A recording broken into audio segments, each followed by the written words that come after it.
HIV に感染した血液を息子に注射した男はなぜかけがえのないその命を奪おうとしたのか。1992年2月、アメリカミズーリ州レイクセントルイス。どうだ、良くなったか。病室を訪れたのは白衣を着た長身の男ブライアン・スチュワート。ベッドの上には喘息で入院している生後11ヶ月の息子が。夫婦は訳あって別居していましたが、息子の入院を知り、夫のスチュワートはすぐに駆けつけたんです。もう長いことつきっきりなんだろう、何か飲み物でも飲んでくるといい。スチュワートがそう促すと、妻は小さくうなずき病室を後に。ただ、あの人仕事終わりかしら。スチュワートは別の病院で働く医師なのですが、プライベートでも白衣を着たままの姿に妻はどこか違和感を覚えていました。そして妻が病室を出てすぐ、白衣の深いポケットから何かを取り出したスチュワート。次の瞬間、彼は息子に HIV に感染した血液を注射したんです。HIV に感染した血液を息子に注射した父親。彼はなぜあまりにも恐ろしいその病魔を息子にもたらしたのか。男は目の前の小さな命が自分の血を分けた存在だと信じられなかったんです。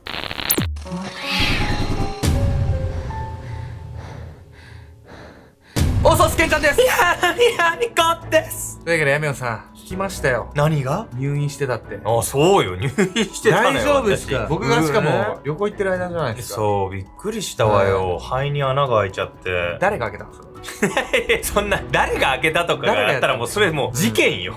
事故じゃない。でも聞いたところによると、針治療に行ったその針の人がこう普通にやってたら、やみこさんがなんか咳がすごすぎて肺が膨らんだ途端にいや、刺さった。可能性の域は出ないんだけどね。そんなさ、漫画みたいなことあんのかな？いや、でも実例として針治療で穴が開いちゃうみたいなことはある。マジで怖いね。俺もう行くの怖い。もうどこまででも可能性の域は出ない。だってその肺にちっちゃいどんな穴が開いてるか見えないから。ここら辺刺したってこと？いや、でも多分背中から。背中に肺の穴開いたらもう喋れないわ。わかんない、どこで開いた。すごいね。でも、うん別に針とかじゃなくって普通に私高校生の時に開いたことがあるの。だから開きやすい体質なのよ。だからうつ伏せで針治療を受けてたから、圧迫がすごくって開いちゃったみたいな可能性もある。肺が薄いんだろうね。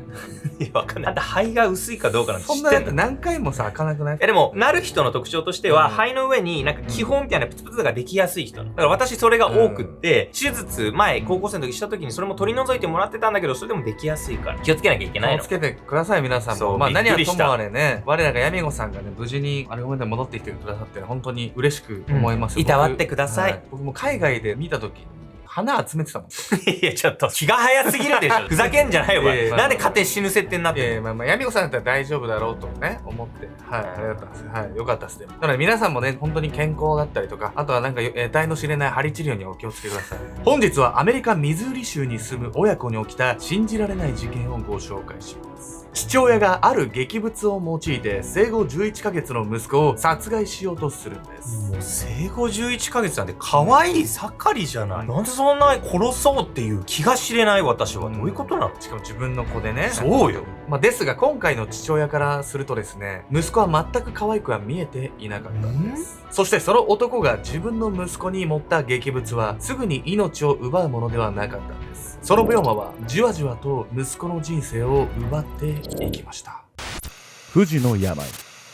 1996年、アメリカミズーリ州レイクセントルイス。ママ、僕は死ぬの？嫌だ、死にたくない。ぐったりとした様子で涙を浮かべているのは5歳を迎えたばかりの少年ブライアン・スチュワート・ジュニア。病魔にうなされる彼を前にして母ジェニファーもどう声をかけていいのか迷っていました。1歳の頃からたびたび原因不明の発熱や嘔吐、下痢などに見舞われ入院を繰り返していたジュニア。母ジェニファーは数年様々な医師を訪ねましたが、息子が頻繁に体調を崩す理由は分かりませんでした。このところ病状が現れる頻度も以前より増えてきており、母親も最悪の事態を想像せずにはいられなくなっていたんです。治療の方法もわからないなんて、もうどうすればいいのよ。そうやって思い悩んでいた矢先、母ジェニファーは担当の小児科医から当時蔓延し始めていたあるウイルスの検査を勧められるんです。そのウイルスとは HIV ウイルスでした。 HIV ってこんな小さい子感染しちゃったらやばいんじゃないの？そうなんです。子供の場合はですね、感染してから治療が遅れればですね、ものの数年で死に至ってしまう。です。というわけで本日のメトラキーワード HIV ウイルスについて。 HIV は正式名称ヒト免疫不全ウイルスといい、低リンパ球、マクロファージなどの白血球の一種に感染します。これらの白血球は人間の免疫力に関係しており、破壊されると様々な病原体に感染しやすくなるんです。その状態がエイズです。 HIV の感染経路は血液感染、性行為による感染、授乳などによる母子感染の3つ。それ以外の日常生活で感染する確率はほぼありません。感染当初は数週間で発熱や下痢などの症状が出ますが、その後の経過には個人差があり、中には15年経っても無症状の人も。無治療の場合は症状が出始めてから約2年で死亡するとされ、特に進行の早い乳幼児の場合、治療が遅れるとほとんどは5歳までに亡くなってしまうんです。 HIV は薬でウイルスの増殖を抑えることはできますが、現代の医療では完治することのない不治の病とされているんです。検査の結果、ジェニファーの息子ジュニアは HIV に感染していると診断されました。また症状はすでに深刻な状態で、免疫力の低下によって3つの感染症にかかっていることが判明。担当医は重い口調で母ジェニファーに告げました。息子さんは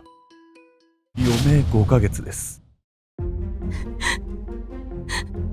診察室で泣き崩れた母ジェニファー。うちの子がどこでそんな病気にかかったって言うんですか？わずか5歳の息子が母子感染もない状態でなぜ HIV に侵されてしまったのか。その事実を信じられずにいたのは母親だけではありませんでした。その子の HIV 感染は事件性があるかもしれません。数ヶ月後、母ジェニファーの元を訪ねてきたのは、家族サービス課から息子ジュニアの HIV 感染の話を聞いたケビン・ウィルソン刑事。救急救命士の資格を持っていた彼は刑事でありながら HIV の感染経路にも詳しい人物でした。ウィルソン刑事はそこから息子ジュニアの親族や元ベビーシッター、担当医などにくまなく話を聞き、周辺人物30人の血液検査を実施。結果、ジュニアの周りに HIV に感染している人物は一人もいなかったんです。そして彼の HIV が人から感染したものではないとすれば、答えは一つしかないとウィルソン刑事は気がついていました。ジェニファーさん、その子の父親はお医者さんでしたよね。父親が息子に HIV ウイルスを持ったってことでしょ。なんでそんな血を分けた子にそんなひどいことができるわけ？意味がわかんない。実は夫婦を取り巻くある事情によって父親はジュニアのことを本当の息子とは思えなかったんです。5歳までに殺す。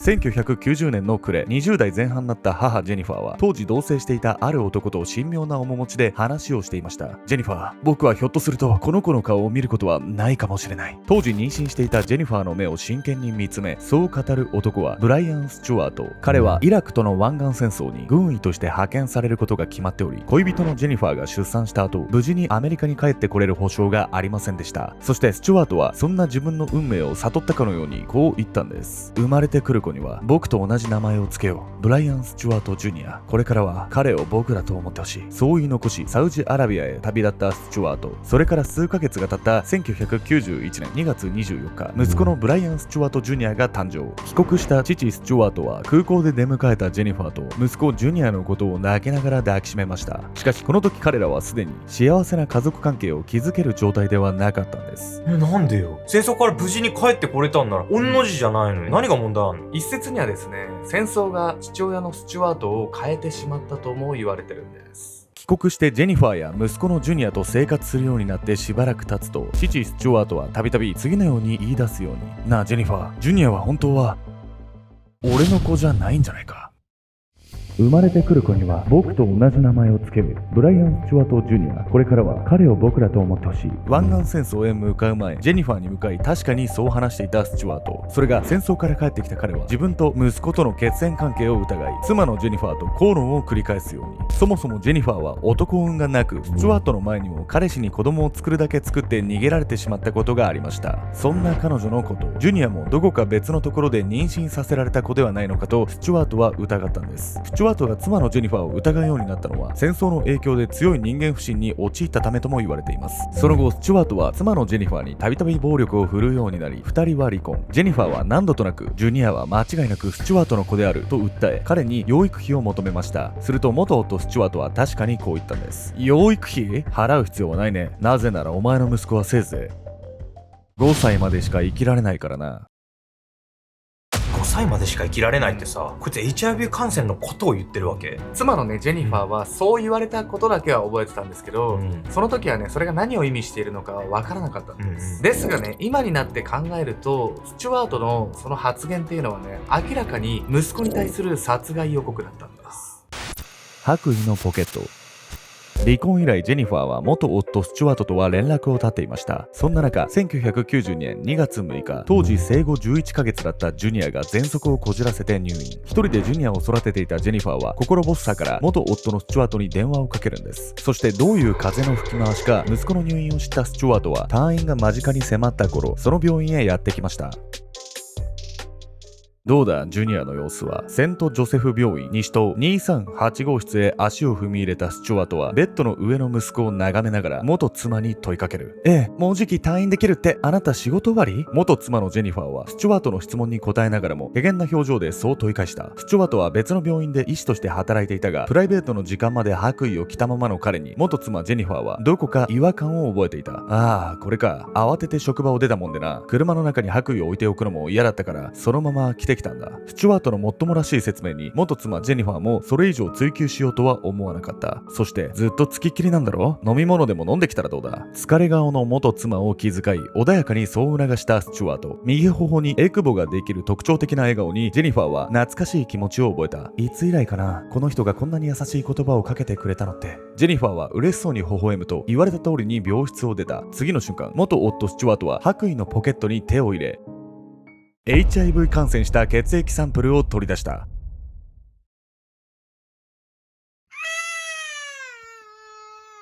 15分後、ジェニファーが病室へ戻ると息子ジュニアは元夫スチュワートの腕の中で泣き叫んでいました。参ったな。やっぱり子供をあやすのはなかなか難しいもんだな。ジェニファーはこの時考えもしていませんでした。目の前で泣き叫ぶ息子が父親の手によって HIV に感染してしまったこと、そして全く異なる血液型のサンプルを注射され血液が異常反応を起こしているなどとは。いやね、夫婦の事情をここまで聞いた上でも理解できないわよ、私。なんで子供を殺そうなんて発想に至るのよ。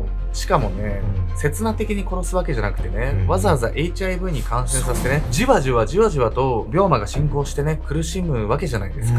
しかもね、このスチュワート医者なわけですから、分かってるわけなんですよ。なのにこんなことができるのかっていうのが、もう人の心本当にないんじゃないかとね、思わざるを得ないです、これは。病院で主に血液検査を担当していたスチュワート。彼は病院に保管されている血液サンプルを眺めては同僚に向かって冗談めかして次のように言うことがあったといいます。これを使って HIV に感染させたら感染した人間はどこから移ったのか気づかないだろうな。彼が本当に病院の血液サンプルを勝手に持ち帰っているなどとは同僚たちは想像もしていませんでした。そして息子ジュニアが5歳の頃 HIV 感染が発覚。身内に感染者がいなかったことから事件性を疑ったケビン・ウィルソン刑事に追及され、スチュワートは第1級暴行罪で起訴される運びに。1999年1月9日、彼は終身刑を言い渡されました。判決の際、裁判官は毅然としてこう言い放ったといいます。私があなたに対して下せる刑は最大でも終身刑です。あなたの息子さんの今後を思うととても公平とは思えない。関係者の誰もがそう思っています。彼はもうすぐ死ぬんですよ。裁判官の言葉はさ、この事件知ってる人とかみんなの相違だと思うわよ。だって自分の息子をね、不治の病にわざわざかけるなんてね、死刑なんかじゃ足りないくらいのことをやってるわよ。本当にね、絶対許せない事件なんですけど、この事件ね、まだまだ続きがあるんです。皆さんは HIV に感染した息子はその後どうなったと思いますか？もう一人のスチュワート。養育費払う必要はないね。なぜならお前の息子はせいぜい5歳までしか生きられないからな。父スチュワートが告げた通り、5歳を迎えたその年に HIV 感染を診断され余命5ヶ月とされた息子ジュニア。以来彼は何度となく生死の境をさまよいました。調子がいいと思った日でも数時間後には何かの感染症を発症し病院へ搬送される。毎日23種類もの内服薬を摂取しなければならず、投薬治療の影響で耳の神経は死滅、左耳はほとんど聴力を失いました。ジュニアは7歳までどうにか生き延びたものの、体内の免疫システムは壊滅状態。何度も既得状態に陥る中、ある時母ジェニファーは医師にこう告げられるんです。次に既得状態になったらその時は覚悟しておいてください。乳幼児の HIV ってさ、ほとんどの場合が5歳までに亡くなっちゃうわけでしょ。7歳まで生きれたらもう奇跡に近いんじゃないの？本当ね、そうかもしれないんですけれども、実はジュニアの奇跡はまだまだ終わらないんです。1999年、レイクセントルイスの小学校の教室には点滴を積んだ大きなバッグを背負う少年の姿が。そう、それは8歳を迎えたジュニアでした。彼は既得状態になっていたあの時から奇跡的に回復し、なんと学校へ通えるまでになったんです。背中に積んだ点滴の中身は栄養剤。ジュニアは固形物を食べると戻してしまうため、常に点滴で胃に栄養を送る必要があるんです。そしてエイズの症状が和らいだとしても、ジュニアには試練が山積みでした。俺に触るなよ、ママがお前とは関わっちゃいけないって言ってたんだ。90年代当時、エイズは人々にとって未知の病気。同じ便座を使っただけでうつるなどと言われており、ジュニアはトイレも通学のバスも他の生徒とは別のものを使わねばなりませんでした。保護者は揃ってジュニアと自分の子が接することを嫌がり、クラスメートからは罵声を浴びせられる日々。ジュニアは学校へ通うようになって世界に自分の居場所などがないことを知ったんです。しかしジュニアはその状況でも決して絶望しませんでした。彼は学校へ通い始めてしばらくした頃、ブライアン・スチュワート・ジュニアという名前から改名を決意。新たにブライアン・ジャクソンと名乗るように。これでもう俺の父親のブライアン・スチュワートとは何の関係もない。ただあの人の犯罪被害者というだけだ。以降父親との関係性について真剣に考えるようになったジャクソンは、月日が経つに従い父スチュワートを許す覚悟を固めていました。そして2016年、それはジャクソンが25歳を迎えた時、父スチュワートの仮釈放審理に出席した彼は、実に24年ぶりに父親と再会。ジャクソンはその時の感想を次のように語っています。僕はあの男を許したかもしれない。でもたとえ許されたとしても、自分がやったことの罪は償わねばならない。ジャクソンの意向を組み、裁判所は父スチュワートの仮釈放を認めませんでした。現在のジャクソンは HIV の症状もほとんどなく、自身が立ち上げた慈善団体 Hope is Vital で世間の HIV への理解を促す活動に従事しているんです。そして現在のジャクソンの目標は、いい父親になること。恋人ができても相手方の両親の反対に遭うことがたびたびで前途多難だと言いますが、それでも彼はただの父親になりたいと願います。自分の父親は最低だった。だからこそ自分はいい父親になりたいと。父スチュワートは当時の犯行を未だに戦争後の PTSD の影響だと主張するなど、反省の色を見せてはいませんが、それでも息子のジャクソンは彼を許しています。それはきっとジャクソンが恨む人生より許す人生の方が自分にとって有意義だと悟ったからではないでしょうか。あなたは長く恨んでいた相手を許せた経験はありますか？その時どんな考えから相手を許しましたか？おざっす、ケンちゃんです。というわけで、ヤミコさん。はい。1年以上前にね、アルゴメトリーでね、VTuber の募集してオーディションやったと思うんですけど、デビューはもう10月19日で決まったんですけど、その前にね、この10月5日ですよ。僕の誕生日なんですけど、ちょっとアピールしつつ、それはまあいいんですけど、このね、緊張してる。VTuber の名前がね、天瀬空という名前に決定したんですけど、めちゃくちゃ可愛いんですよ。今までね、実はこっそり活動してたんですけど、デビューは10月19日で、デビュー前活動としてね、YouTube とかね、TikTok とかショート動画だけでやってたんですけど、黒いシルエットでやってたんですよ。ご覧の通り。気になる。ただ、10月5日、今日からですね、ビジュアル全公開となりました。気になるビジュアルはこちらです。3、2、1。というわけでね、サイバーパンク×魔女っていうのをモチーフにした、もうめちゃくちゃ可愛いイラスト。あなたの思いがもう込められてるわけね。ちょっと僕のキモさ全開でね。はい。ほんと素敵なクリエイターさんにね、手伝っていただいてね、ここまでこぎつけたんですけど、ぜひね、興味ある方はね、YouTube で天瀬空と検索してみていただければと思います。というわけで、VTuber 天瀬空、そしてこのアルゴメトリーを引き続きよろしくお願いいたします。